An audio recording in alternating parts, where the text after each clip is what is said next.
Hi, everybody. I'm Joan Richmeyer. I'm a member of FASEB's Diversity, Equity, Accessibility, and Inclusion Committee, representing the American Association for Anatomy. And today I welcome Da'Quan Craven, a member of AAA, to our feature story platform. Da'Quan is currently a PhD student in anatomy, cell biology, and physiology at Indiana University School of Medicine. Hi, Da'Quan. So glad you could take this time to talk with me today. Hi, thank you for having me.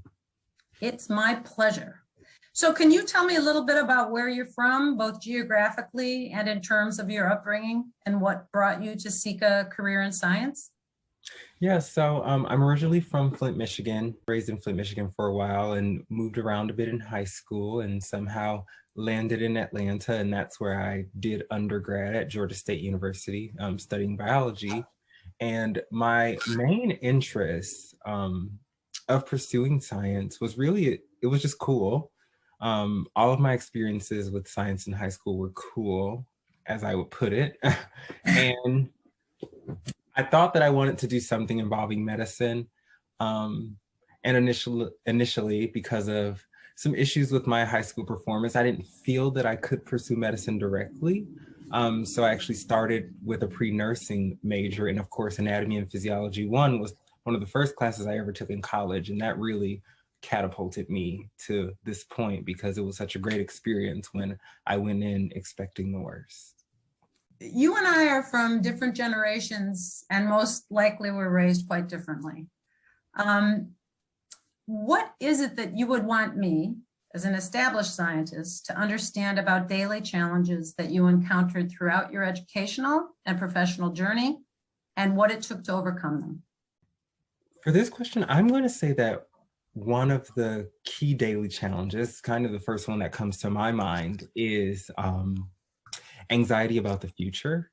And when I say that, I mean that people that are mentoring students, especially students from underrepresented backgrounds, I would like for them to conscientiously think about ways of helping these people get the career that they want, because the narrative of just doing the work and you'll get there is not, it's not a viable narrative anymore, because there are so many other barriers that get in the way of you doing well. I was just looking at a paper in Nature, I forgot when it was published, but it was talking about the diversity innovation disconnect, where diversity is supposed to make students more innovative. It's supposed to make research more innovative. It's supposed to make thought more innovative.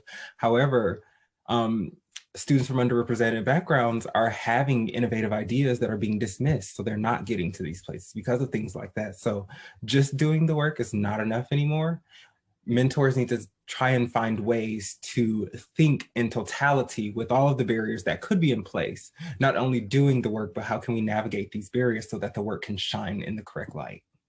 That's quite a big challenge, but I wanted to ask you also, what other challenges are faced by you and other scientists from underrepresented communities because of existing institutional barriers?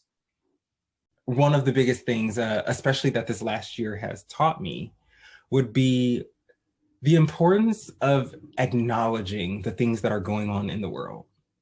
Something so simple as that, just acknowledging what is going in the world, acknowledging its potential impact on students' mental health and how it can impact their performance, and even faculty's mental health and how it can impact their performance. And that's for anyone of any background, but especially those of backgrounds that are traditionally underrepresented in science and medicine, because it feels different when the people look like you, or when it's your, oh, that's my cousin in the news, it's hard. And acknowledging that and providing a space for dialogue around that to help people navigate it, that will be extremely helpful, because that is a barrier, actually. Right. So all of us evolve from our life experiences. If you could go back in time, is there a particular experience that really shaped who you are? And if you can think of an instance like that, what advice would you give to your younger self at that time, or to people experiencing similar circumstances today? I don't know that I would go back and necessarily give myself different advice or any That's advice. fine. So my freshman year of high school, I could have really, kind of stopped there because I had ended that year with a 1.4 GPA, and I do remember being really miserable and depressed about, the prospectus of my future and like what's going to happen. But I decided to just keep trying. And that obviously carried me far. But one thing that I will say, because I was able to take this advice from myself with a little help, just don't discount. I would go back and tell myself, don't discount any idea for being too grand or being more than I can do. Just whatever I feel like I want to try, just do it. That really is huge for me today. And being open to the experience, which later on, a little later than I would have liked, I was more open to the journey itself and like choosing the things from my journey that I was really passionate about and sticking with them, like anatomy education, instead of going to medical school, just because that was the goal for so long. But I would like to go back actually and have myself reach that point of realization that following my passion is much more important, even if it changes. That's okay. Just follow it and be happy with it. And that would be it. Just a little earlier, pursue my anatomy education dreams. So this leads me to ask you about your backdrop behind you. Can you tell us a little bit about that organization? Black Anatomy was started by Dr. Melissa Carroll, and there's a group of us that have been helping her with this project. And it's a great organization designed to highlight, Black individuals that use anatomy in their careers and are doing anatomy education or anatomy science-based research, and to really elevate those voices to be heard in the community. So it's a really wonderful organization. It's a great group of people. Yeah, we're really looking forward to what the future holds for that organization.